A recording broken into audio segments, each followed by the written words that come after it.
tous, merci beaucoup d'être là pour cette nouvelle édition de notre série On fait des vagues. Aujourd'hui, et comme d'habitude, je suis en compagnie d'Aurélien. Salut Aurélien, Salut Solène, ça va? mais très très bien et toi? Ça va bien, merci. Je suis très heureuse d'être là. Et aujourd'hui, notre invité, c'est Stan. Salut Stan. Hello. Ça va? Ouais, très bien. Merci beaucoup d'être là. Je vais brièvement te présenter à nos téléspectateurs, je ne sais pas si on peut dire ça comme ça. Donc Stan, tu es professeur d'économie et droit au gymnase, c'est ça? Enseignant. Professeur, ça fait très universitaire. D'accord. Enseignant. Bien dit. Alors, enseignant, et puis tu es aussi militant, on va dire, sporadique chez Agisson. Effectivement, ouais. Tu t'es notamment engagé cet été lors de notre récolte de signatures. Exact. L'initiative. C'était l'initiative pour le droit de vote pour les étrangers. Exactement. Dans le canton de Vaud, ouais. Oui, voilà. Donc c'est aussi l'occasion de vous montrer qu'à Agisson, il y a vraiment différents types d'engagement militant et que voilà, vous pouvez vous engager de manière sporadique en fonction de vos envies et de vos disponibilités parce qu'on sait que c'est pas toujours simple. Donc sinon, donc j'ai dit que tu es enseignant, tu habites Lausanne. Le Mont. Le Mont sur Lausanne, voilà, parfait. Et il paraît que tu as aussi vécu aux États-Unis dans ta vie. Alors non, pas Non. du tout. Mais alors, genre 2-3 semaines, mais genre c'était vraiment juste mes parents qui sont nés là-bas. Enfin, c'est moi qui suis né là-bas parce que mes parents y travaillaient. Mais c'est D'accord, ouais. un détail. Ok, Voilà, ok. je suis très vite revenu en Suisse. Mhm. Ouais. Non. Ouais, et sinon tu as fait tes études à HEC Lausanne. À HEC Lausanne, ouais. Mhm. Les 5 ans complètes. D'accord. La panoplie. Ouais. Je pense qu'on aura l'occasion d'en reparler durant cet entretien. Ah, j'espère. Et pour débuter notre séquence, on va commencer par la vie au bol.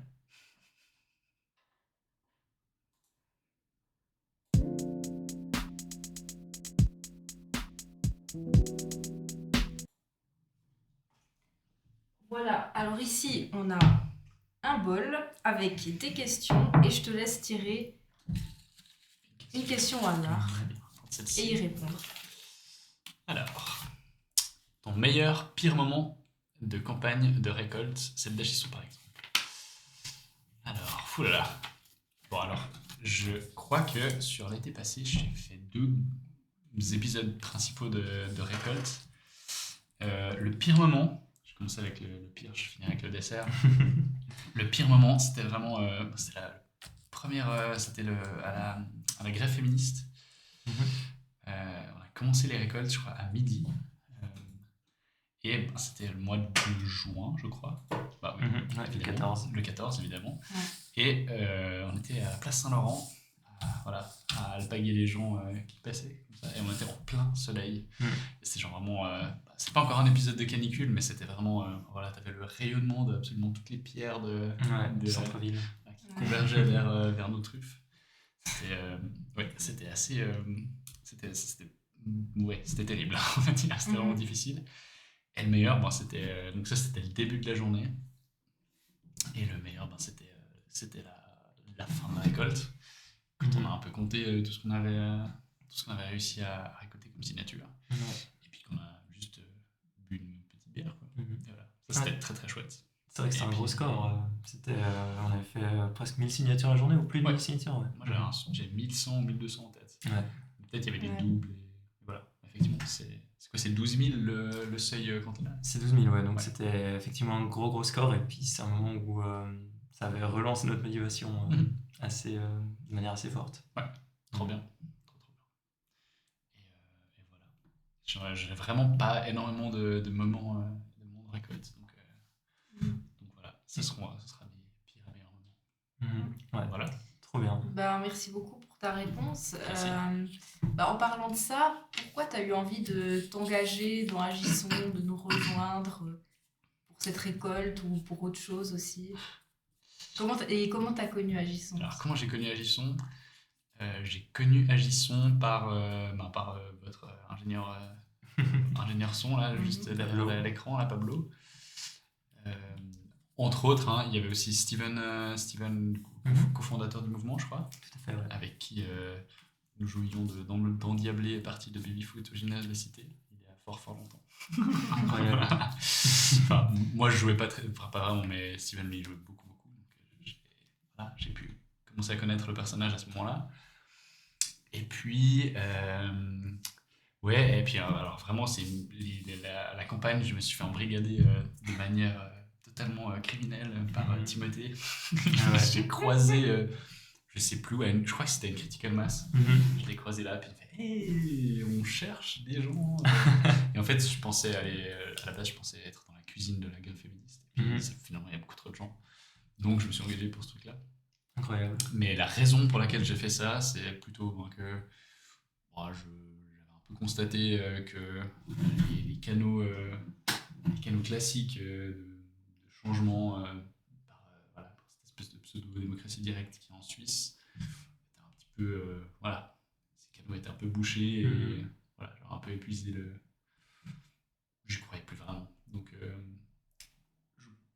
je crois on va dire enfin, l'initiative telle quelle, j'y crois plus vraiment, mais c'est vrai que le fait qu'il y avait ce concept de vague d'initiative, d'usage un peu stratégique. Voilà, exact, de l'outil de démocratie directe contre l'institution elle-même, je trouvais l'idée assez séduisante. Et du coup, voilà, je me suis engagé pour Agisson. Incroyable. Bah, c'est chouette. Ouais. En tout cas, c'est grâce justement à des personnes qui se sont engagées comme ça qu'on a pu justement déposer cette première initiative. Donc merci pour ça. Donc du coup, comme on l'a dit avant, tu es enseignant au gymnase en économie et droit. Moi, je voulais te demander un peu, en réfléchissant au sujet dont on avait parlé, un peu justement comment tu voyais le gymnase. Est-ce que du coup, c'est ton métier, mais comment tu vis aussi la relation avec tes élèves en termes de leur parler des sujets qui te touchent ou des sujets qui te préoccupent dans le monde, etc. Parce que justement, vu que tu as un côté militant aussi dans le reste de ta vie, voilà, comment est-ce que ça empiète, dans le bon sens du terme ou pas, sur ta vie professionnelle, voilà. Parce que la position de prof, d'enseignant, c'est une position assez intéressante aussi, j'imagine, à ce niveau-là, d'être au contact des jeunes générations. T'es déjà détenteur d'un certain pouvoir d'influence, quoi. Pas au sens péjoratif du terme, mais oui, parfois oui. Mais oui, t'as une grosse influence sur les gens que tu vois passer. Donc ouais, effectivement, l'activité militante, elle déborde systématiquement sur l'enseignement, en tout cas pas dans les faits, mais dans ce qui est dit, quoi. Je suis pas là à leur faire signer des initiatives, mais concrètement, il y a beaucoup des idées qui m'agitent, qui vont de toute façon déborder dans le cadre d'un cours. Donc si je pense typiquement on parlait des initiatives sur les transports publics là, qui est un peu votre thématique du moment. Les transports publics, c'est clairement un truc, la gratuité des transports publics, c'est un truc qu'on a pu traiter l'année passée parce que c'était une thématique qui personnellement m'intéressait. Et à travers ça, j'ai pu parler d'un concept juridique qui était, je crois qu'à l'époque c'était la hiérarchie des droits, donc de dire que il y a des droits qui sont plus importants que les autres. Et justement, la Constitution qui interdit la gratuité des transports publics, c'est un bon exemple de au niveau cantonal, tu veux faire changer quelque chose, non, tu peux pas, parce qu'il y a le niveau fédéral qui te dit désolé, tu peux pas.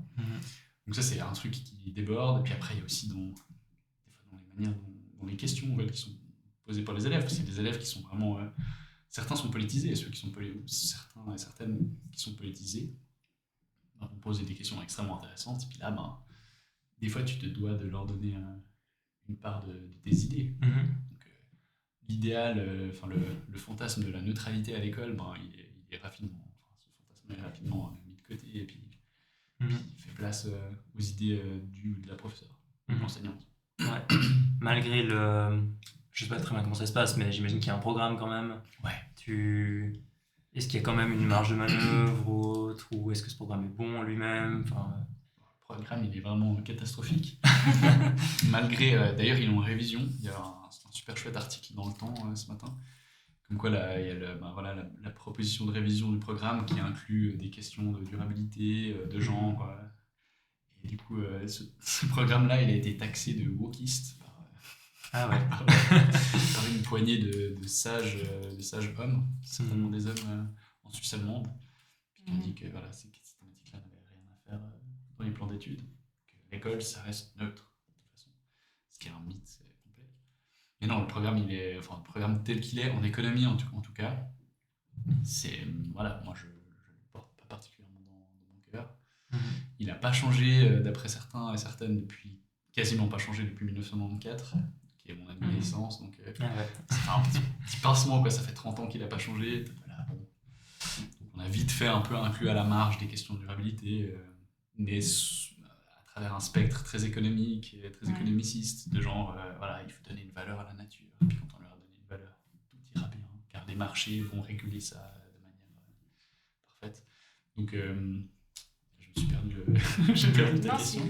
c'est intéressant en tout cas. Je crois que ta question, On c'était... parlait Je demandais si tu avais une... Ah, t'as une marge de manœuvre. Oui, Ouais, c'est ça. aussi plus généralement sur qu'est-ce que tu pensais des programmes ou du gymnase en fait. Si on veut étendre encore. T'as une marge de manœuvre, mais t'as une marge de manœuvre qui est limitée dans certains cursus. Par exemple, j'ai une grosse marge de manœuvre dans la discipline qui est dite fondamentale, donc le cours que tous les gymnasiens et gymnasiennes ont au début du gymnase, mais qui malheureusement est généralement aussi le cours qui intéresse le moins les gens, parce que c'est un cours qu'ils n'ont pas choisi. Ouais. Et puis du coup, voilà, l'attention des élèves est relativement limitée. Mais par contre, dans les autres cours, dans les filières par exemple d'école de commerce ou au gymnase de Beaulieu, c'est aussi il y a aussi de la formation professionnelle donc pour les apprentis employés de commerce. Et là, du coup, là, t'as quasiment pas de marge de manœuvre. Mais tu en prends. T'en prends, tu t'essayes un peu d'accélérer sur les trucs pas très très pertinents. Puis moi, j'ai pas encore cet avantage-là, mais je vois bien que mes collègues qui ont de l'expérience, puis qui savent exactement sur quel point il faut insister, parce que c'est des points qui seront à l'examen, sur lesquels du coup, il faut travailler. Ils gagnent du temps sur les aspects plus auxiliaires, et puis là, ils peuvent un petit peu faire des choses pour eux. Et voilà, j'ai pris 2-3 fois la liberté, surtout cette année, je prends de plus en plus la liberté de un peu certains sujets qui sont pourris, je les mets de côté, et que je sais qu'ils sont pas examinés, je les mets de côté, et puis je fais lire des articles, on regarde des documentaires avec les élèves, on en discute, et voilà, et je les évalue là-dessus. Parce que c'est une grosse question de dire est-ce qu'il faut évaluer les élèves. Oui, bien sûr. Et du coup, je reviens vers ta question initiale de qu'est-ce que l'institution du gymnase. Est-ce que c'est une institution qui est... Voilà, pour des militantes, l'institution scolaire ou gymnasiale, elle pose beaucoup de questions. Quoi. Donc au niveau de est-ce que c'est ok d'avoir 20 personnes qui écoutent une seule personne dans une classe, c'est ça le seul modèle de transmission de connaissances qu'on a trouvé jusqu'ici, et c'est le seul qu'on applique. Effectivement, c'est un truc qu'on peut se poser la question. Est-ce que l'école est neutre? Non. Quel est le message qui est véhiculé par l'école? Souvent le message de l'idéologie dominante, ou légèrement dévié, une légère déviation de l'idéologie dominante, et puis voilà, donc il y a beaucoup de questions à se poser sur le... Et en tant que militant, c'est vrai que des fois, c'est mon cœur. Franchement, et puis, vraiment. Au-delà comment dire, de véhiculer l'idéologie dominante, l'école, c'est aussi, pour beaucoup, une institution de tri social. Alors, au gymnase, je ne sais pas trop comment ça se passe dans le canton de Vaud, parce que je n'ai pas fait mon gymnase là, mais normalement, on a déjà, entre guillemets, les meilleurs élèves qui sont au gymnase, et les autres ont été redirigés vers d'autres apprentissages ou d'autres écoles. Donc, est-ce que toi, c'est quelque chose que tu ressens en tant qu'enseignant, cette volonté de toujours faire du tri parmi les élèves? Clairement. Alors, c'est quelque chose qui a tendance à s'édulcorer, j'ai l'impression, avec le temps, puis avec les nouvelles générations comme ma génération et les générations légèrement au-dessus, on a un peu moins cette envie ou ce besoin de vraiment faire le tri. Mais des fois, on est forcé, quoi, parce que un bon exemple de ça, c'est qu'on doit rendre des notes. Et quand on rend des notes, on a des moyennes de classe qui s'affichent. Et puis, il y a un peu un mythe. Moi, ça m'est jamais arrivé d'être confronté aux conséquences de ça, mais par exemple, quand tu rends tes notes, si ta moyenne elle est en dessous de 3, donc que ta classe est vraiment catastrophique, ou au-dessus de 5, donc que notes sont vraiment exceptionnelles. Ouais. Ben, si t'es pas dans cette petite bande entre 3 et 5, ben, tu te fais un peu embêter. Donc oui, Ouais. il y a cette volonté de tri. La pression, elle est là, quoi. Ouais. La pression est là, ouais. Pour créer une norme, les bons, les moyens, les mauvais. quoi. Exact, ouais. Ouais. En tout cas, c'est ressenti. Après, c'est vrai que moi, maintenant, j'ai tendance à de moins en moins en avoir quelque chose à foutre. Et puis à me dire, voilà, je suis un peu plus sympa. Et puis, j'essaie de jamais mettre des immenses pêches, comme on pourrait dire. Genre, j'essaie de jamais mettre en dessous de 3. Parce que quand même, donc, là, donc on est formé en tant qu'enseignant à la HEP, qui a une certaine réputation plutôt négative. Mais on apprend quand même des choses qui sont pertinentes là-bas. Genre, et je me souviens toujours d'un professeur qui avait dit, mais genre, mettre en dessous de 3 un élève, c'est rédhibitoire. Quoi. C'est vraiment le condamner et lui mettre la tête sous l'eau et le noyer. Quoi. Donc c'est vrai que ça m'a fait beaucoup réfléchir. Et je me suis dit, ouais, Après, des fois, il y a vraiment des personnes... Il y a aussi une tension où, en fait, c'est une institution de tri, le gymnase, mais il y a aussi un truc où on a envie des fois de se dire, en fait, est-ce que tu as vraiment envie d'être là, quoi? Et il y a des gens, il y a des élèves, on leur pose la question, en fait, il y a une pression familiale de ouf pour leur dire, non, mais tu dois faire le gymnase, tu dois aller à l'université, et puis eux ne veulent pas faire ça, en fait, parfois. Et du coup, des fois, c'est pas leur rendre service, en fait, non plus, que de leur mettre des bonnes notes, puis de les faire passer un cran au-dessus, parce que c'est juste qu'ils vont se prendre une claque l'année d'après, 2 ans après.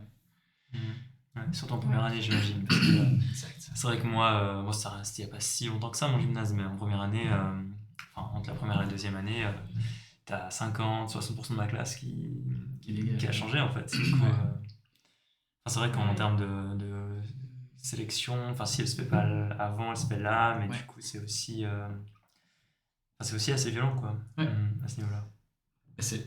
Concrètement, finalement, c'est un problème, c'est un problème parce que je trouve qu'en soi, c'est pas forcément un problème de dire à certains élèves, genre, quitte le gymnase, toi-même, ça se voit que tu veux pas être là, va faire, je sais pas, un apprentissage. Le problème, c'est qu'en fait, ces filières-là, elles sont pas reconnues socialement, et ça, c'est un problème.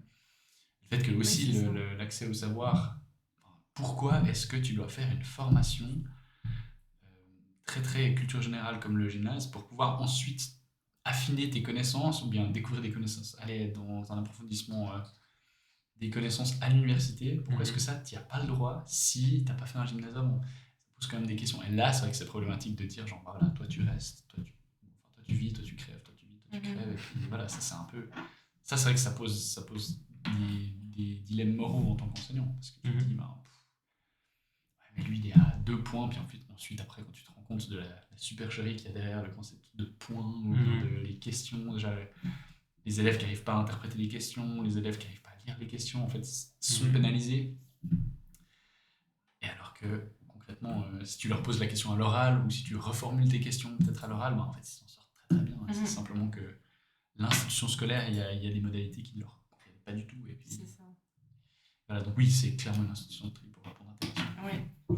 C'est quelque chose que tu ressens. Ouais, énormément. J'ai jamais été mis sous pression à cause de ça, mais c'est ressenti. Du coup, tu as fait HEC Lausanne. Ouais. Est-ce que tu peux nous parler un peu de ton expérience là-bas? Est-ce que c'est des études qui t'ont apporté beaucoup au niveau de ton esprit critique, de ta vision du monde, ou est-ce que c'est plutôt du formatage? Qu'est-ce que tu as à en dire? Ouais, à part cet épisode de 5 ans, donc à HEC Lausanne, donc 3 ans de bachelor, une pause de 1 an, et puis encore 1 an de master, je n'ai jamais connu que HEC Lausanne, donc au niveau universitaire. D'accord. Et puis là, récemment, je suis allé refaire des cours ailleurs, en faculté de SSP, en faculté de FG, donc sciences sociales et politiques, et faculté de géosciences et environnement. Donc là, du coup, ça m'a permis d'avoir un point de comparaison en fait gigantesque avec du coup, ce par quoi j'étais passé. Et c'est vrai que c'est, pas partout, c'est pas partout, mais à 95%, c'est des cours de formatage. On te formate à être un... Je ne saurais pas quoi dire, mais... Un technicien de l'économie? Ouais, alors en plus, HEC, tu fais pas forcément que de l'économie, tu fais aussi du management ou de la finance, mais ouais, on t'apprend une vision du monde, c'est la vision néolibérale, quoi. C'est la vision de les marchés sont parfaits, les marchés sont rationnels, les êtres humains sont rationnels. Et donc oui, bon, en grande partie c'est du formatage. Tout ce qui est économie politique, c'est du formatage. C'est une vision de l'économie, alors qu'il y en a des dizaines d'autres. Le management, c'est une vision, enfin j'imagine, j'ai pas fait de psychologie, mais le management c'est très très proche de la psychologie, mais c'est encore une fois une vision de la psychologie. Voilà, les êtres humains sont très gestion des ressources humaines, exactement, et puis très instrumental à des fins de productivité. Donc ouais, en fait c'est un idéal croissanciste à fond quoi.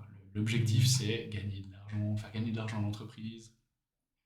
Et ouais, tu es très très formaté.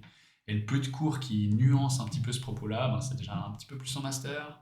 Ou alors, c'est des cours, ben, quand tu as la chance de pouvoir partir de cette faculté de HEC, tu peux partir j'avais fait un cours d'histoire de la pensée économique en SSP, en bachelor. Et ça, c'était fou, quoi. C'était vraiment, on te montre des... Déjà, c'est une méthode de travail, une épistémologie, donc une méthode de travail vraiment différente. Et puis je me suis pas rendu compte tout de suite, mais après, effectivement, quand tu vas dans les autres facultés, tu te rends compte que eux, ils ont un esprit critique. Tu parlais de est-ce que ça a développé mon esprit critique? Ben non, pas du tout. Pas du tout. Genre, HEC, c'est du tu sais même pas ce que c'est questionner. En fait, les profs ne questionnent quasiment jamais les modèles qu'ils t'apprennent. Ce qui fait que tu. Alors, quand tu as des amis à côté, j'ai eu la chance d'avoir des amis à côté qui étaient très critiques, puis ils me disaient non, mais réveille-toi à la fin, ça c'est n'importe quoi. Et j'y ai cru jusque, je pense, en bachelor, j'étais assez convaincu que ce qu'on me racontait à HEC, c'était plutôt la vérité, et c'était plutôt solide. Et après, ben, tu lis des trucs à côté, tu lis des articles, et puis tu te rends compte que ce qu'on te raconte à l'uni, en fait, ça colle pas avec les faits. Mais voilà, on te présente, enfin, c'est une épistémologie, pour utiliser peut-être un terme un peu complexe, mais HEC, c'est un truc, c'est genre voilà, les modèles disent la vérité et c'est la réalité qui doit se conformer à ces modèles. Et c'est pas. Tu poses des axiomes de base et puis les choses découlent de ces Exactement. présupposés. Exactement. C'est pas genre tu regardes les faits puis tu en essaies d'en faire des modèles. Quoi. Et ça, c'est vraiment. Enfin, je me suis vraiment rendu compte de comment est-ce qu'on construisait le savoir en HEC. C'était une claque. Quoi. C'était dire, wow, en fait, c'est n'importe quoi. Et comment tu t'es rendu compte de ça? Est-ce que c'était déjà en arrivant que tu avais quelques skills à ce niveau-là ou est-ce que c'est au fil du temps? Non, c'est vraiment au contact d'autres personnes. C'est au contact d'autres personnes qui m'ont orienté vers les ressources adéquates. Et c'est vraiment, non, genre, je pense que j'avais une once de sens critique déjà à la base, mais qui, encore une fois, me venait d'autres personnes. Clairement pas de mes parents, mais plutôt vraiment d'amis que j'ai rencontrés au gymnase ou bien même à l'école. Et donc ça, c'était...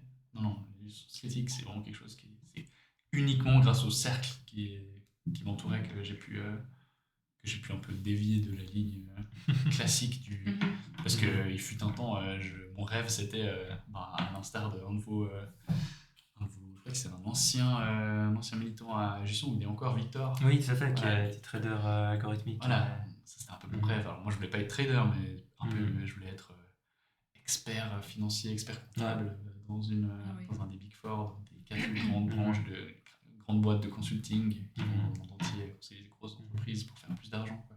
Ça, c'était mon rêve. Mais parce que d'ailleurs, les traders, il ne faut pas vraiment HEC. Non. C'est plutôt. C'est ce qu'il m'avait expliqué une fois.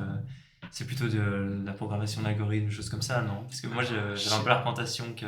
Je pense que là, il a probablement raison, mais nous, on avait quand même une branche de. J'ai fait un master en économie politique. Là, c'est très axé plutôt recherche, très modélisation. Mais il y avait aussi des gens qui faisaient un master de finance. Et là, le master en finance, c'était vraiment. Je sais pas si tu finissais trader, mais en tout cas, tu travailles dans la finance. Quoi. Mais les traders, j'ai l'impression que ça demande des skills assez aboutis en termes de programmation informatique, chose qu'on avait un peu, mais voilà. En fait, on effleurait tout. C'est un peu généraliste. Très généraliste.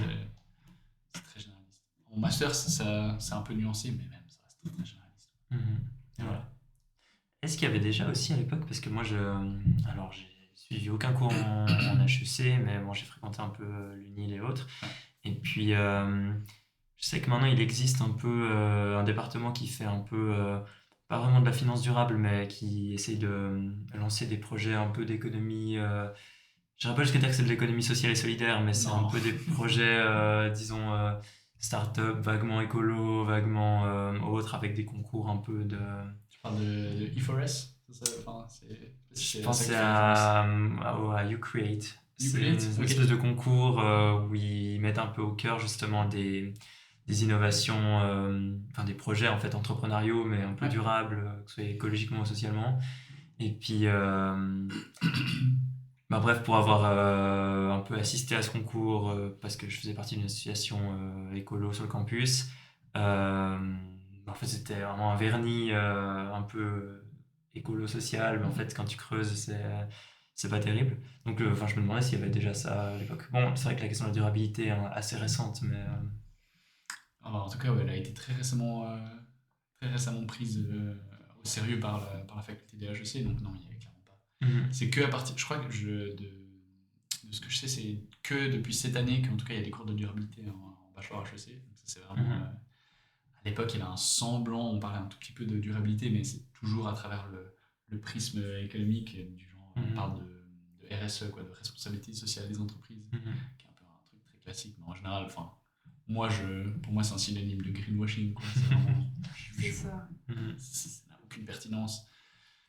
Et non, il n'y avait vraiment pas ce truc-là, mais j'en ai fréquenté des mhm. personnes Ouais. qui étaient là-dedans, et puis oui, c'est vraiment juste parce que c'est bankable, quoi. Mhm. C'est pour faire de l'argent, c'est cool.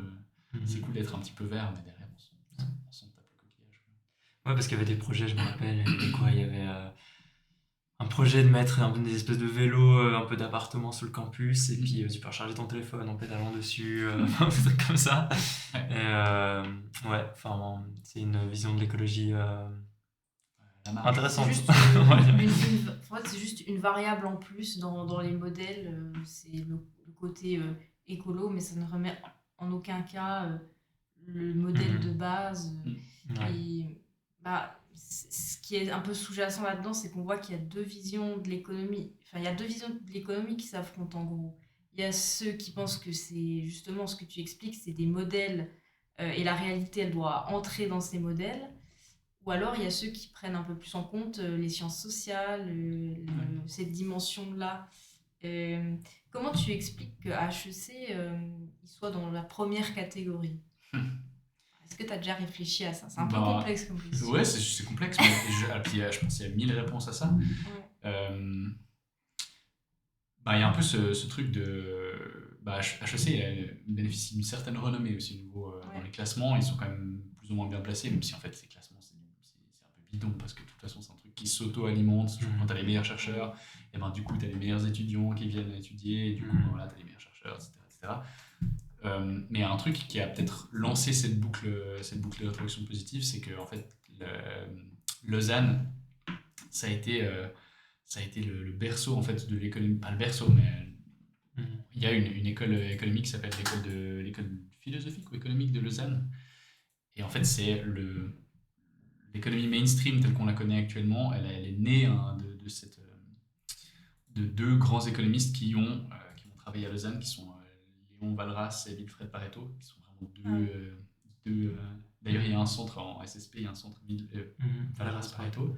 Ces Ouais. deux économistes, en fait, c'était des économistes très très classiques qui, eux, ils ont beaucoup travaillé sur les questions de voilà, le marché est parfait, le marché est rationnel, le C'est marché est ça, le oui. meilleur mécanisme de répartition des biens de ressources limitées. Mhm. Donc, en fait, ben, comme toute l'économie, cette économie qu'on dit mainstream, on l'appelle aussi néoclassique, toute l'économie néoclassique, elle repose en fait sur les travaux de ces deux grands Mhm. chercheurs-là. Et c'est quelque chose qu'on te rappelle tout le temps. Hein. Je sais quand tu fais de l'économie politique, Ah on oui. dit oh là là, mais vous savez, Pareto, Valras, c'était deux grands économistes. Et effectivement, ouais, c'est des monuments de l'histoire de la pensée économique. Mais voilà, c'est Vous des êtes monuments. porteur de cet héritage. Exact, on est Ouais. porteur de cet héritage-là, et puis du coup, on se doit d'honorer Ouais. ce qu'ils nous ont apporté, donc on se doit d'avoir les mêmes idées qu'eux, donc de ne Mhm. surtout pas remettre en question le fait que le marché, en fait, c'est. Est-ce que c'est le meilleur mécanisme de répartition? On n'en a aucune idée. Et puis, les travaux qui tendent à prouver que le marché fonctionne bien, c'est en fait des farces, quoi. C'est Mhm. tu fais une espèce de construction mathématique où tu connais déjà le résultat, mais du coup tu crées un modèle pour à peu près arriver au résultat, puis après tu dérives, tu fais deux trois petites voilà, manipulations mathématiques, puis tu fais oh mais regardez ça marche. Mhm. Et ça c'est HEC tous les jours quoi, tous les jours on fait ça, tous les jours, voilà, on résout des modèles où en fait ces modèles ont été construits à l'envers pour arriver déjà à la réflexion philosophique qu'on voulait initialement obtenir, genre le marché est efficace ou bien l'État est inefficace, il faut privatiser, regardez c'est plus efficace parce que ce modèle mathématique le dit. Et voilà.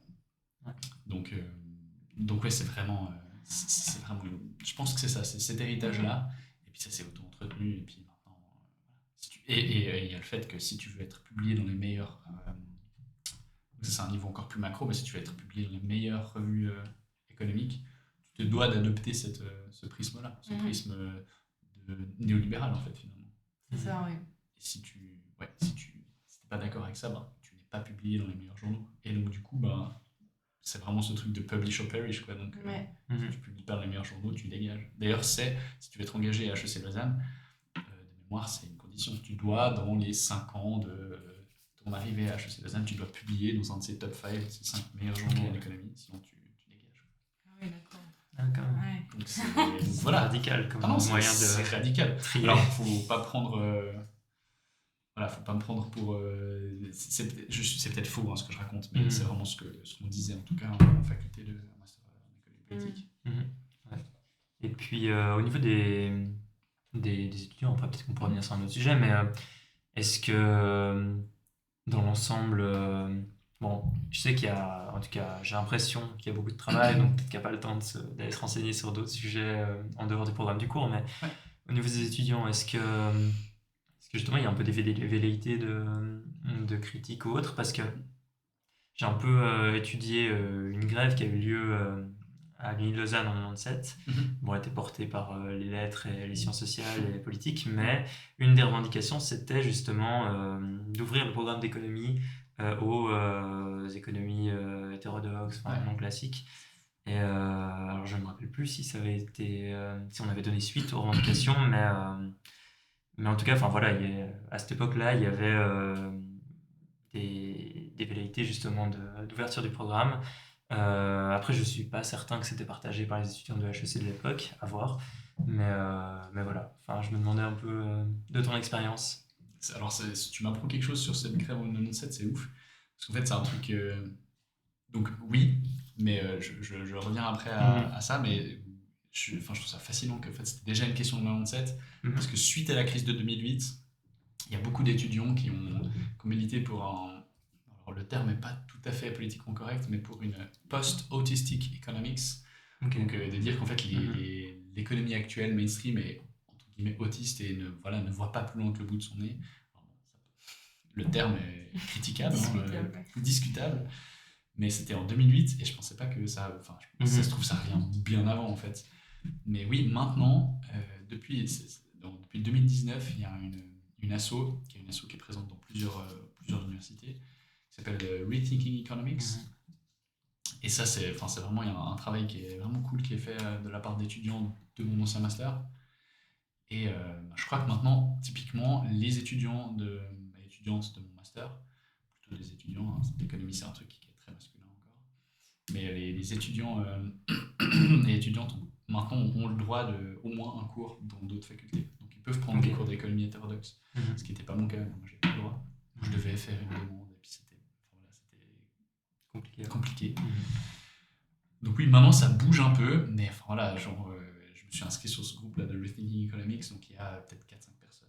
Donc, ils et elles organisent des événements, ça c'est vraiment chouette. Mais ça reste encore très marginal. Et puis, voilà, dans mon groupe de master, on était quand même assez critique de l'économie, mais personne n'a agi entre guillemets contre ça. Et puis, personne n'a même posé des questions face aux professeurs, parce qu'on a tellement, il y a vraiment tellement ce sentiment de domination de la part des professeurs.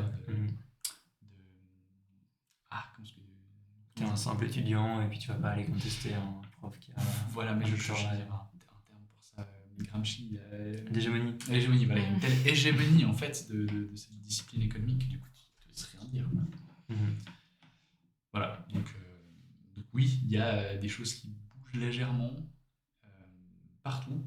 Vraiment, j'ai l'impression, c'est plus fort, j'ai l'impression, dans d'autres campus. Lausanne, c'est vrai que comme il y a vraiment cette aura d'économie néoclassique et d'économie cette renommée en fait qui freine peut-être certains de ces développements-là. Mais puis il y a les autres facultés aussi qui travaillent à genre vraiment faire changer HEC parce qu'ils voient bien quoi, que en termes sur les questions de durabilité, ils sont 40 ans de retard. Ouais. C'est terrible. Donc ouais, il y a des velléités. Maintenant, il y a un centre de compétences en durabilité à l'UNIL qui est vraiment qui fait vraiment du super travail et qui en fait essaye de discuter avec certains professeurs de la faculté. C'est vraiment ouf. Donc oui, il y a un travail qui est fait, mais c'est un peu l'impression que c'est trop tard, quoi. Mais c'est jamais trop tard. Mais ouais, Non, c'est jamais trop tard. c'est 40 ans, c'est 40 ans trop tard. Ouais. Voilà. Ouais.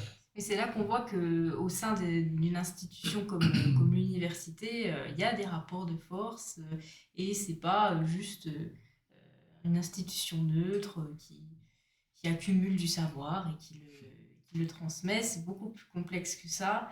Il y a des décisions et ça revient un peu à la discussion qu'on avait au début de cet entretien par rapport à la neutralité du savoir, la neutralité de l'école. C'est intéressant en tout cas de noter ça. Moi, j'ai une question qui me vient comme ça, qui est peut-être un peu bête, mais admettons que je suis un petit étudiant, une petite étudiante qui vient de commencer HEC Lausanne et je suis en train de me rendre compte pas de la supercherie, c'est peut-être un mot un peu fort, mais je suis en train de me rendre compte que c'est peut-être pas, comment dire, effectivement, il y a peut-être d'autres choses à voir au-delà de ce qu'on nous apprend à HEC. Qu'est-ce que tu conseillerais? Est-ce que je continue et il vaut mieux qu'il y ait des étudiants de plus en plus critiques qui restent, ou est-ce que je me barre? C'est un peu toujours ce concept de masse critique, quoi. Genre, Ouais. si t'es un peu tout seul, si t'es l'idiot du village, c'est vraiment compliqué. Mais non, moi, franchement, rétrospectivement, je regrette pas d'avoir fait ça. Enfin, je regrette peut-être un peu ça sur les effets que ça a eu sur ma personne. Genre, en fait, Ça laisse des traces. Ouais, ça laisse des traces. Genre, le fait qu'on me dise tout le temps que l'être humain est vraiment méga rationnel, et puis voilà, qu'on cherche toujours à optimiser, bah en fait, ça fait que toi, tu cherches toujours à optimiser des trucs, puis que tu cherches à être le plus rationnel possible, puis en fait, comment est-ce qu'on dit ça? Ça te brain, hein, ça te brainwash un peu. Donc ça, sur ça, je regrette un peu, mais sur les autres aspects, pas du tout, en fait. C'est le fait que ça te donne une légitimité, déjà. Ouais. Tu peux la jambar. En fait, tes modèles, je les connais, donc j'ai bien vu que c'était de la merde. Pardon. Mais voilà, puis j'ai des points j'ai pu comparer, et puis j'ai pu voir que voilà, tes modèles, la réalité, c'est pas très conforme. Et puis voilà, tes présupposés philosophiques sur lesquels tu as construit, et épistémologiques sur lesquels tu as construit ta science, c'est éclaté. Donc oui, non, c'est un truc, ça te donne quand même une certaine forme de légitimité. Mais il faut s'intéresser à d'autres trucs à côté. Puis si tu arrives à avoir les deux, puis il faut avoir une certaine forme de patience aussi, parce que quand même, on te répète des trucs absurdes à longueur de journée. Mais c'est vrai que rétrospectivement, je regarde pas. C'est vrai qu'il en faut plus, en fait. Il faut des gens comme ça. Ouais, c'est ça. Il faut des gens qui vont un peu titiller comme ça les professeurs, leur dire mais non, ça tient pas la route, franchement, mec. Donc ouais, je trouverais ça chouette que, je dirais, restez là, franchement, restez là et essayez de faire que les gens soient un peu plus comme vous, quoi. Ouais. S'ils sont prêts à l'entendre, parce que c'est ça le problème. Il faut contaminer les autres aussi, c'est ça qui est important. Mais tu plantes des graines, de toute façon. C'est ça. Des graines, voilà. Ouais. Mais du coup, on a beaucoup parlé de ton job, de tes études et autres. Je crois savoir aussi que dans ton temps libre ou dans le reste de ton temps, tu fais pas mal de permaculture, c'est ça? Alors, la perma, c'est un peu un mot fourre-tout, mais ouais, je travaille aussi à temps partiel dans une ferme. Ouais. Quand je dis je suis prof au gymnase, je suis prof à 50%. Ah oui. Ok, voilà, ouais, ça te laisse du temps pour ouais, faire d'autres choses. J'ai beaucoup de temps, c'est un choix. Et c'est aussi un privilège parce que voilà, le job d'enseignant il te permet d'avoir travaillé à 50% et un très bon salaire. Mais ouais, du coup, je travaille dans une ferme. Je ne dirais pas qu'on fait de la perma, mais je dirais qu'en tout cas, c'est de l'agriculture biologique, ça c'est clair. Ouais. Et puis, avec voilà, des petites parsèmes de la permaculture, un petit peu par-là sur nos petits 2 hectares même pas, 1,5 hectare de culture de fleurs, végétaux, légumes en tout genre, quoi. Ouais. Mais c'est une ferme indépendante, une coopérative, juste une exploitation classique. Alors, pour l'instant, c'est une exploitation classique sur laquelle je suis arrivé par le biais du service civil. Ouais, Et ok. je suis jamais reparti. Mhm. Donc ouais, faites du service civil. Et puis, non, c'est vraiment une exploitation très classique pour l'instant. Mais effectivement, s'il y avait une opportunité d'en faire une coopérative, c'est un peu mon rêve, quoi. Ouais. À l'instar de ce qu'a fait la Mule, par exemple, à Ouais, Paris. tout à fait. Ça, c'est vraiment génial. Vraiment que les gens se réapproprient la culture, le maraîchage, quoi. C'est un peu un rêve, quoi. Ouais. Parce que finalement, c'est pas, je dirais pas que c'est facile, mais c'est très accessible, finalement, quand on te montre les bases. Et ce qui est peut-être difficile, c'est d'avoir le matériel et puis la motivation. Mais une fois qu'il y a le matériel qui est disponible et qu'il y a des gens qui sont prêts à t'expliquer, en fait, c'est que du bonheur, quoi. C'est vraiment... c'est très complémentaire avec une activité intellectuelle, en fait. Et du coup, tu as vraiment les deux meilleures parties des deux mondes. Ouais. Puis c'est vrai que récemment, comme il y a toutes ces histoires de lutte autour des agriculteurs et agricultrices qui refait l'actualité, puis on parle beaucoup aussi de cette coupure un peu entre citadines et puis les gens de la campagne et autres qui connaissent rien. J'imagine que c'est aussi un moyen si on développait cette agriculture de proximité, etc., c'est aussi un moyen de retisser du lien et de faire dialoguer, peut-être se comprendre et échanger leurs points de vue, leurs revendications, etc., de personnes qui effectivement ont peut-être entre lesquelles il y a peut-être une distance qui s'est installée, effectivement. Ouais. Complètement. Moi, je trouve ça d'être confronté en fait avec les réalités paysannes, ça encore, c'est un truc encore une fois, c'est un truc qui te donne une légitimité de dire, genre voilà, je suis pas juste un bobo des villes qui mange que des graines. Et puis je suis allé sur le terrain. Et puis je suis resté encore sur le terrain parce que c'est vraiment chouette. Et puis après, en fait, les agriculteurs, tu gagnes une certaine forme de légitimité à leurs yeux qui fait qu'ils t'écoutent, quoi. Et ça, c'est chouette. Puis toi, tu les écoutes aussi parce qu'ils ont énormément de choses super intéressantes à raconter, mais juste avec des prismes différents. Et puis ouais, ça recrée du lien à fond, quoi. Ça recrée du lien et puis ça politise les gens aussi parce que là, voilà, typiquement, tu faisais mention de ces révoltes paysannes. Jamais ça leur serait venu à l'idée de se révolter, tu vois. Se révolter, c'est un truc que les Français ils font parce qu'ils sont un peu... Mais nous, on fait pas ça. Nous, on est quand même, on sait se tenir. Et puis et voilà. Et puis le fait d'avoir en fait tout le temps après, c'est une exploitation qui est très propice à ce genre d'échange là aussi. Je dis pas que c'est partout comme ça. Bien sûr. Mais voilà, ils ont une oreille qui est très ouverte si tu es d'accord de partager un petit bout de leur monde. Et puis tu peux faire changer pas mal de choses, quoi, j'ai l'impression, par ce biais-là. Alors après, c'est très lent, ça suffira jamais, c'est clair. Mais c'est une expérience qui est intéressante, qui est passionnante. Je me souviens d'une fois où je me suis retrouvé... souvent, il y a de plus en plus d'initiatives paysannes qui sont passées à la votation. La dernière, c'était, je crois, l'élevage intensif, fin 2022 ou début 2023, je ne sais plus. Pardon, c'était fin 2022. Et on était sur un char de récolte de patates. Et je me suis retrouvé, donc c'est un truc, t'es à 4 sur un char de récolte de patates. Et puis voilà, c'est un truc, des fois tu te fais un peu chier, donc tu discutes, quoi.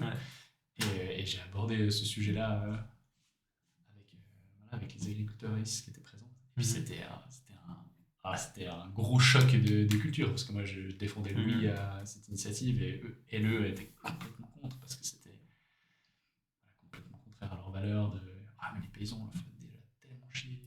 Et c'est d'ailleurs ce qui ressort maintenant, il y a tellement de contraintes administratives et des rémunérations qui sont abyssales, et puis du coup forcément quand on propose un mécanisme juridique, législatif pour faire changer les choses, ça leur plaît pas. Mais là, de pouvoir au moins échanger les points de vue dans un environnement, dans un cadre totalement très abstrait, absurde de un char de récolte de patates. Et c'était vraiment chouette, quoi, comme expérience. Donc c'est des trucs. Le service civil, pour ça, c'est vraiment, ça te sort de tes sentiers battus. C'est fou.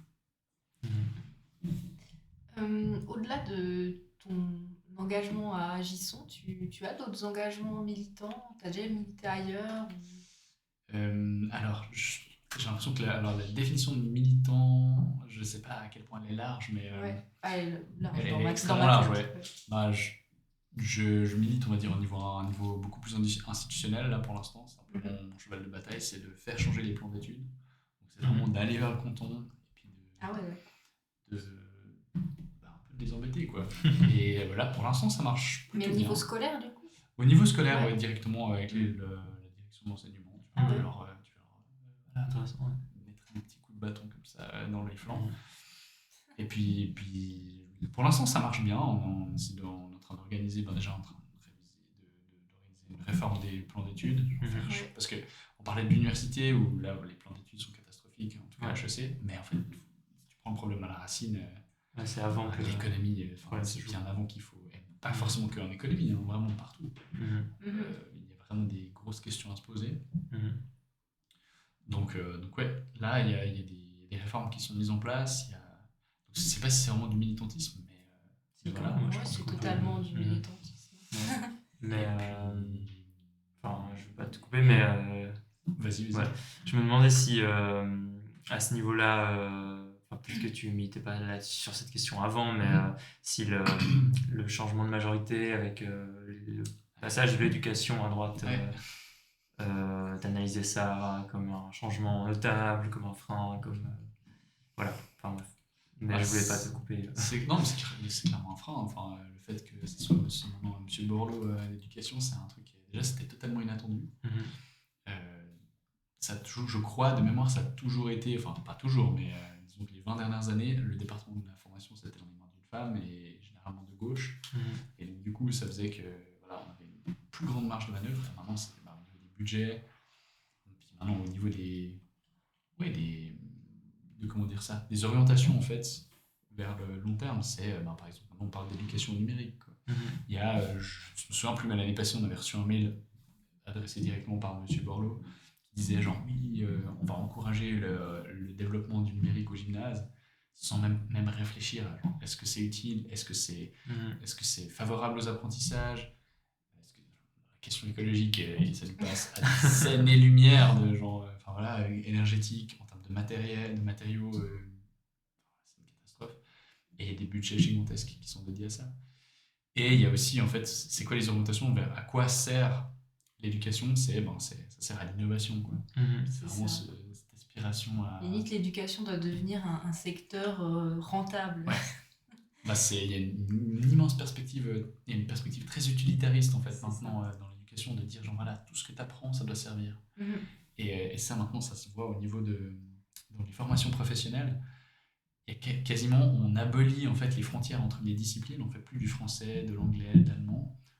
On apprend par compétence. C'est un délire, c'est de dire, bah voilà, on a demandé aux employeurs et aux employeuses qu'est-ce qu'ils et elles voulaient des élèves. Et puis les employeurs et employeuses ont dit, bah, il faut qu'ils soient plus productifs. Voilà. Donc, on remplace le français où voilà, on lit des textes, on développe une certaine forme d'esprit critique. Ça ne fonctionne pas toujours, c'est pas utile, mais voilà, moi ça nous fait réfléchir. Et puis on transforme ça en compétences de rédaction, de genre rédaction de lettres. Puis c'est quelque chose de vraiment totalement dépolitisé, qu'on considère comme neutre, alors qu'en fait pas du tout. C'est à des fins de productivité de tes employés, que ça coûte le moins cher possible à l'employeur quand il arrive dans l'entreprise. C'est du délire. Donc ouais, ça, ces trucs-là, c'est mis en avant. Et c'est pas non plus complètement con, hein. Il y a une utilité à ça aussi, c'est de dire, bah, voilà, parfois les élèves, ils sont un peu. Voilà, ils comprennent pas, ils ont plein de désarroi de se dire, bah, voilà, ce qu'on apprend, ça sert vraiment à quelque chose. Et Ouais, ça, bien sûr. tu peux comprendre qu'on a mis cette logique-là en place. Mais la pousser aussi loin, ça, c'est vraiment. C'est un peu terrifiant. Donc oui, clairement, le fait qu'on ait un gouvernement à droite, ça fait tout changer. Ça fait tout changer sur les orientations qui sont prises par l'école, on le voit très bien dans les communications qui sont faites par le département, c'est généralement des trucs. Voilà. S'il n'y a pas le mot innovation ou numérique, ou maintenant un peu plus développement durable des fois, mais voilà. S'il n'y a pas ces mots-là qui apparaissent, c'est qu'il y a un problème. Ok. Oui, ça se voit. Ok, ouais. Mais je me souviens plus comment on est arrivé. Tu étais en train de dire quelque chose et je t'ai interrompu. C'est pas très grave. Sur tes différentes autres expériences militantes. Ouais, alors comme autre expérience militante, des expériences militantes un petit peu petit peu touchy sur une colline du canton de Vaud. Ça, Mhm. j'ai grandi en fait à Mhm. côté d'une certaine carrière. Ouais, Donc voilà, ça marque. j'ai grandi à la Sarah. Donc ouais, ça c'était un peu c'était l'expérience la plus violente, on va dire, de militant Mhm. que j'ai faite. Je sais pas si ça compte pour de la militance, mais je suis encore engagé, je m'engage encore beaucoup dans une coopérative alimentaire sur l'université de Lausanne. Ok. Donc Ouais. ouais, un truc qui m'a toujours intéressé, et c'est aussi pour ça que je me suis intéressé à l'agriculture, c'est les questions alimentaires en Mhm. fait, c'est pour moi la chose Ouais. la plus importante. C'est un besoin. Bien sûr. C'est le Vorace ou... Exact, ouais. Ouais, ok. Du coup, j'ai Comment beaucoup. t'as dit Le Vorace, Ah ouais. au Vortex. Exact, ouais. Du coup, j'ai beaucoup travaillé dans cette épicerie-là. Et puis, c'est aussi en fait l'occasion des endroits comme ça, c'est l'occasion en fait de mettre entre guillemets les connaissances que j'ai accumulées en HEC. Donc là, par exemple, je fais la comptabilité, Mhm. et puis tous les trucs un peu juridiques et financiers. Voilà, pour moi, ça semble assez facile. Pas toujours, hein. Puis parfois, c'est juste que je connais pas, mais les outils de recherche, c'est peut-être plus accessible. Mhm. Mais ouais, ça du coup, je dirais pas que c'est une expérience de militantisme, mais il y a quand même il y a une approche très militante à Ouais, comment est-ce qu'on réflexion veut, en fait, politique voilà, derrière. on veut politiser l'alimentation, ça c'est clair. Ouais. Et donc on veut pas, par exemple, on refuse totalement les produits, à base de viande et de poisson, enfin la viande et le poisson, on est totalement banni de l'épicerie. Il y a longtemps, on s'est posé la question est-ce que vous voulez des produits d'origine animale. Donc il y a vraiment ouais, il y a une approche très politique à l'alimentation. Et si les gens nous posent la question pourquoi, on va clairement leur répondre. Ça fait super plaisir. Mhm.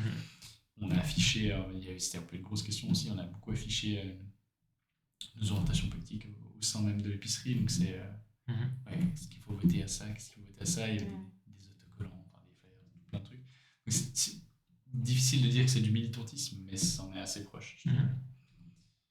Et ouais, il n'y a rien d'autre qui me vient en tête pour l'instant. C'est déjà pas mal.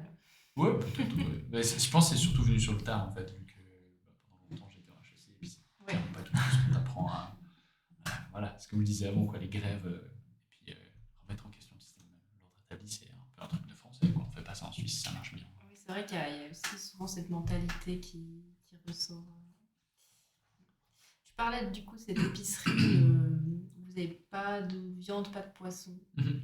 Du coup, pourquoi Question un peu bête. Pourquoi pour des raisons écologiques, pour des raisons sociales. Mhm. Déjà, c'est une épicerie qui encourage le local, quasiment uniquement le local. On a Ouais. certains produits étrangers, mais on connaît les fournisseurs et fournisseuses en général. Donc, il y avait vraiment une prise de position. On veut, je crois, dans nos statuts, on a même, je crois, clairement inscrit le concept de limite planétaire. Donc, on veut rester dans les limites ouais. planétaires. Et puis, voilà, on s'est dit qu'un régime végétarien, c'était une manière extrêmement simple de rester dans les limites planétaires, en tout cas, ce qui reste au niveau de l'alimentation. Et on n'a pas banni les produits animaux pour une raison assez simple, c'est que l'agriculture en Suisse, elle repose énormément sur la production animale, surtout la production laitière. Bien sûr. Et en fait, ça fait quand même sens d'avoir une industrie. Ça fait quand même énormément de sens d'avoir une industrie, disons, une production de protéines animales en Suisse. C'est pas non plus totalement dénué de sens. Enfin, moi, je vais pas me mettre à défendre je mange pas de produits laitiers et je mange pas de produits animaux en général, mais je reconnais l'intérêt d'avoir, même au niveau de l'agriculture, je reconnais l'intérêt d'avoir des animaux dans une exploitation. Ouais. Pour l'instant, on n'a pas réussi à vraiment avoir une agriculture végane où on peut, on redonne la fertilité à nos sols, on refertilise nos sols uniquement par des végétaux. Pour l'instant, c'est compliqué. Ouais. On est quand même encore obligé d'utiliser les animaux pour ça. Donc, il y a un intérêt même social en fait à acheter des produits à des agriculteurs qui produisent du lait au niveau suisse. Ouais, tout à fait.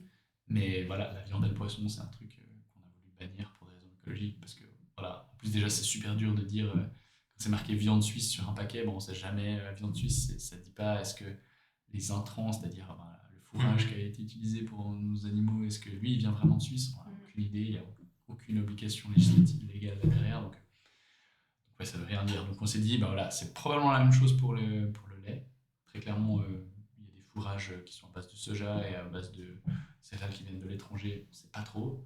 Mhm. Mais on s'est dit, voilà, c'est un moindre mal. Et puis, vraiment, la production de protéines animales à travers les œufs ou à travers le lait est beaucoup plus efficace que la viande. Donc, pour rester dans les limites planétaires, c'est pertinent. Tout à fait. Donc, c'est comme ça qu'on a répondu à la question. Ouais. Mhm. Et voilà. Ouais, donc un engagement quand même multifacette, on va dire.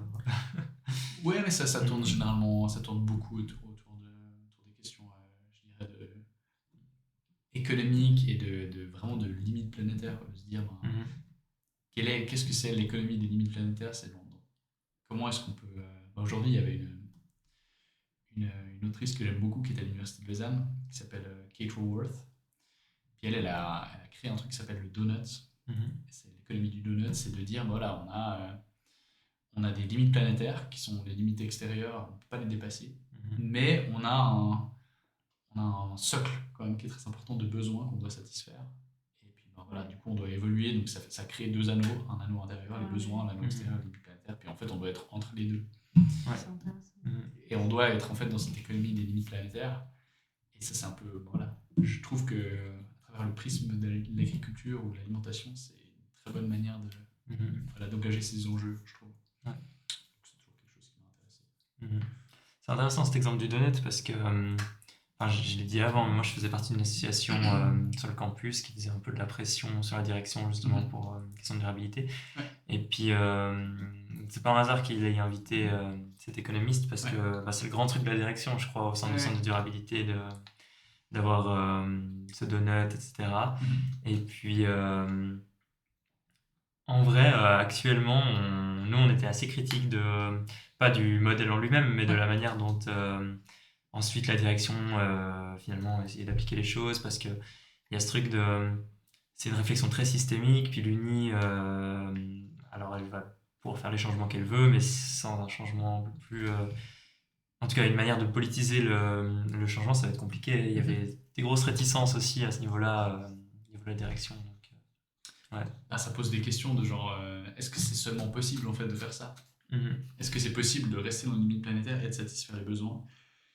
C'est une question qui a plus ou moins été répondue par Julia Steinberger là, de l'UNIL, où elle a dit genre oui c'est possible, mais c'est quand même très restrictif. Je pense que du coup c'est ça que l'université de Lausanne elle veut pas faire. Quand ce qui est super intéressant, c'est de lire le rapport du donut de l'université de Lausanne qui a été fait par justement le centre de compétences de durabilité dont on parlait avant. Et en fait, ce rapport, il dit ben, voilà, à quel point est-ce que les limites elles ont été dépassées dans les 9 limites planétaires. Et un endroit où elles sont dépassées, mais énormément, c'est la classique, c'est les émissions de CO2. Et je crois qu'elles sont dépassées de 39, enfin voilà, les niveaux d'émissions qui est créé par l'université de Lausanne est 39 fois supérieur à ce qui serait normalement alloué pour. Et en fait, du coup, ça veut dire que si tu veux vraiment revenir sur une limite planétaire pour une institution comme l'université de Lausanne, ben, tu dois en fait supprimer les vols en avion, tu dois limiter les déplacements au maximum, tu dois réduire l'infrastructure informatique à son minimum aussi. Et ça pose même la question de est-ce qu'il ne faut pas aussi limiter la taille des universités et dire voilà, est-ce qu'on veut vraiment que tout le monde ait accès à des hauts niveaux d'éducation? Et ça pose des questions évidemment sociales qui sont gigantesques. Et du coup, je pense que c'est des questions elles sont pas prêtes à répondre. Et auxquelles il faudrait peut-être même répondre bah, genre, on dépasse le limite planétaire, bah, pas grave. C'est important en fait, l'éducation, c'est quelque chose pour lequel on a envie de dépasser les limites planétaires, puis on compense dans d'autres domaines. Quoi. C'est ça, question de priorité finalement. Question de priorité, ouais.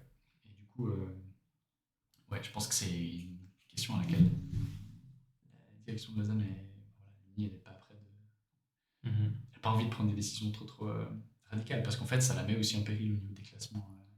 C'est toujours ça aussi, non? Des classements européens et mondiaux, ben, en fait, ça fait descendre. Donc ouais, grosse question. Tout à fait. Je ne sais pas si Aurélien, tu as encore une question à poser à notre invité. Non, c'est vrai qu'en regardant l'heure, on s'approche de la fin. Ah, wow. Voilà. Alors, avant de te laisser, on va quand même te poser une dernière question qu'on pose toujours ici. Est-ce que tu aurais un conseil à nous donner ou bien une œuvre à nous transmettre, quelque chose que tu aimes bien, un livre, un film, n'importe quoi, sur lequel nous diriger? J'ai combien de temps? 5 minutes? Pas le temps, Comme on tu va, veux, que je veux. on va pas rendre l'antenne. Il n'y a pas de deadline. Alors, Voilà. j'aurais... Tu peux en citer plusieurs. j'ai Si ouais, si alors, j'ai t'arrives pas à une thématique en général qui me passionne, c'est les questions de décroissance. Mhm. Très lié avec ce concept d'économie du donut, de dire, voilà, il faut qu'au bout d'un moment, on limite nos besoins, enfin, que nos besoins restent dans cette sphère des limites planétaires. Et le concept de décroissance, qui est développé notamment par... c'est un concept qui est très vieux, mais maintenant, un auteur qui s'en est beaucoup inspiré, c'est un Français qui a genre 34 ans, qui est très jeune, qui s'appelle Timothée Paric, qui est venu à Lausanne d'ailleurs donner une conférence. C'est celui qui a la moustache. Exact, celui qui a la moustache. C'est la moustache, l'économiste avec la plus belle moustache. Ah. La plus belle moustache de France. Et bref, c'est un économiste qui est vraiment très accessible et je recommande totalement son livre qui s'appelle Ralentir ou périr. Super intéressant. Donc ça, c'est vraiment voilà, toutes les questions. Le conseil, ce serait intéresser-vous aux questions de décroissance parce que c'est vraiment un modèle qui est super enviable pour le futur. Voilà, diminution du temps de travail, réorientation de l'économie vers les besoins. Tout à fait. Pas très HEC, tout ça. Pas du tout HEC. Non, HEC, c'est plus des questions de croissance verte. Voilà. On peut réussir à croître infiniment Tout à fait. grâce à l'innovation. Voilà, merci, M. Barlow. Et du coup, un truc qui découle de ça, c'est j'aime beaucoup en fait j'adore la science-fiction, j'adore l'anticipation, les romans d'anticipation, et j'adore quand on arrive à combiner les deux en fait, quand on arrive à combiner des concepts politiques ou économiques qui sont plutôt complexes, qu'on arrive en fait à les cristalliser à travers des œuvres de fiction, ça je trouve ouf. Et du coup, il y a 2 œuvres qui m'ont beaucoup influencé là-dedans. Il y en a une que j'ai retrouvée du coup dans le livre de Timothée Paric que j'ai mentionné avant, qui s'appelle Paresse pour tous. Et en fait, c'est un peu un truc à la Agisson. Je vraiment Tu nous traites de paresseux? pas tout à fait. Non, mais en gros, c'est un programme politique, c'est un gars, un économiste qui a son programme politique, c'est réduire la semaine de travail à 15 heures par semaine. Et il arrive à montrer, et c'est des travaux, je pense qu'en termes de... On pourrait le montrer si on voulait, mais en fait, avec 15 heures par semaine, on arrive largement à satisfaire nos besoins vitaux. Si tout le monde se mettait à travailler 15 heures par semaine, on pourrait largement. Mais ça impliquerait genre 15 heures de travail salarié, et puis après, voilà, du travail de permaculture, etc. Et beaucoup d'autres travails, en fait, redéfinir la question du travail. Super question. Donc, Paresse pour tous, d'un gars qui s'appelle Adrien Klentz, qui du coup, en fait, arrive à anticiper la transformation d'une société vers ce modèle-là, une société qui travaillerait que 15 heures par semaine.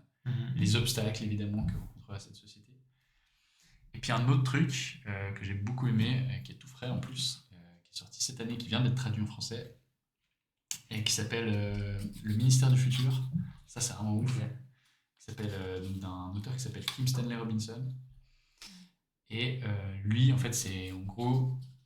Il explique, c'est un gros roman d'anticipation, il fait quand même bien 500 pages, et c'est un taré, hein, c'est un gars qui se documente énormément avant d'écrire ses romans d'anticipation, et en gros il a presque inventé un style littéraire qui s'appelle la climate fiction. En fait c'est de la science-fiction, mais autour des enjeux liés au climat et à l'écologie en général. Et en fait il explique en 500 pages comment est-ce que le monde, à travers une expérience de décroissance, pourrait se sortir de la merde dans laquelle on est actuellement. Et le début, il est extrêmement... c'est dur à lire, hein, c'est vraiment... il est très violent, et le début, c'est, voilà, il y a une vague de chaleur en Inde qui tue 25 millions de personnes, et là, du coup, l'Inde se met à faire quelque chose, parce qu'elle se rend compte que sa population est protégée, et bref. Et ça explique voilà, sur comment est-ce qu'en 50 ans, un siècle, sur la base des connaissances scientifiques qu'on a actuellement, sur la base des modèles sociaux qu'on a actuellement, comment est-ce qu'on peut sortir de ce merdier. Et c'est vraiment passionnant. Ça mobilise des concepts de sociologie, d'économie, de sciences environnementales, de physique, vraiment de tout ce que tu peux imaginer. C'est vraiment passionnant. Donc voilà, des bonnes expériences, des bons romans qui tournent autour de l'anticipation de la décroissance. Ok, voilà. Intéressant. Merci beaucoup. En tout cas, plaisir. Merci de l'invitation. Que ça a été aussi détaillé, aussi tes conseils que tu viens de nous donner. Aurélien, tu as peut-être aussi quelque chose à... Oui, je me creusais la tête en t'écoutant, mais non, comme on a beaucoup parlé de HEC au long de cette émission, quand même pour ajouter un peu ma touche sociaux, vu que c'est mon cursus, Il y a une super BD qui est sortie autour de Noël. Là. Enfin, c'est un roman graphique un peu.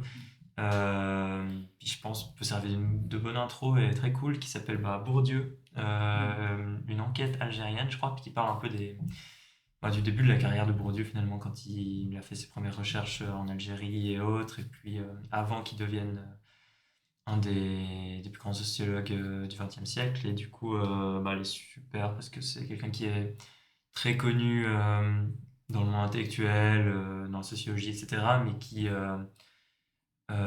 finalement, en dehors du milieu académique ou autre, est pas si connu que ça, et du coup, c'est une chouette recommandation si vous voulez découvrir. Voilà. Il faudrait plus de Bourdieu à l'école. Mhm. S'il y avait plus de Bourdieu à l'école, je pense que le monde se porterait bien. Et puis c'est chouette parce que c'est une BD aussi, du coup, Ouais. qui est super bien dessinée en plus. Donc, J'adore les BD. Ouais. Merci beaucoup. Puis moi, je vais aussi donner un film. Je vais citer un film que j'ai vu il y a quelques semaines, mais qui m'a beaucoup marqué, qui s'appelle Charles mort ou vif. C'est un film de Alain Tanner. Je ne sais pas si vous connaissez, c'est un réalisateur Ouais. suisse qui est mort en 2022. Et c'était un des plus célèbres, en tout cas au niveau de ce qu'on avait appelé le nouveau cinéma suisse, qui était une nouvelle manière de faire du cinéma de manière assez pauvre, entre guillemets, avec peu de moyens. Par exemple, le film est en noir et blanc, alors que c'est une époque où on commençait à avoir de la couleur, mais c'est un vraiment super film. Et en gros, c'est l'histoire d'un patron, c'est le patron d'une entreprise qui s'appelle Charles, justement. Et il en a un peu marre de son rôle. Il a hérité de l'entreprise qu'il dirige. Et ouais, il en a un peu marre au bout d'un moment. Et il en a marre de cette vie bourgeoise. Et il va fuguer. Voilà, il va fuguer dans la campagne genevoise. Et il va rencontrer notamment deux personnages. Et il va vivre une nouvelle vie. C'est vraiment un super film que je vous conseille. Et soyez pas effrayés par le fait que c'est un film en noir et blanc. Vraiment, c'est un très bon film suisse en plus. Trop bien. Voilà. Waouh. Merci beaucoup en tout cas d'avoir été là, Stan, avec Merci à nous. vous. C'était un Merci, super moment. Trop chouette. Ouais, merci Aurélien également. Merci à toi d'avoir présenté cette émission. À la prochaine. Et puis, merci à vous de nous avoir suivis. Et puis, on vous dit à bientôt. Ciao! Bonne soirée.